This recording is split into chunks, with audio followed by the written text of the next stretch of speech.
Good morning. இன்றைக்கி carrot pulao எப்படி பண்ணுறதுன்னு காமிச்சு தரேன்.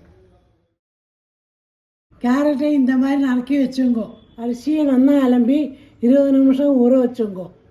ஒரு மிக்சியில் வத்தல் மிளகாய், கிராம்பு, பட்டை, வெங்காயம், தக்காளி போட்டு ஃபைன் பேஸ்ட்டுக்கு அரைச்சுங்கோ. ஒரு குக்கரில் நெய்யை ஊற்றி பே லீவ்ஸ் வதக்கிங்கோ. தமிழில் இதே பிரிஞ்சி இலையும்பா. மெலிசாக நறுக்கிற வெங்காயத்தை போட்டுங்கோ. தக்காளியும் போட்டு வதக்கிங்கோ. 2 நிமிஷம் வதக்கின பின்ன நறுக்கி வச்ச கேரட்டை வதக்கிங்கோ.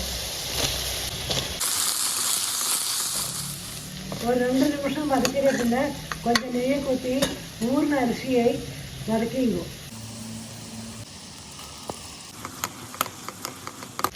அரைச்ச மசாலாவை போட்டுங்கோ.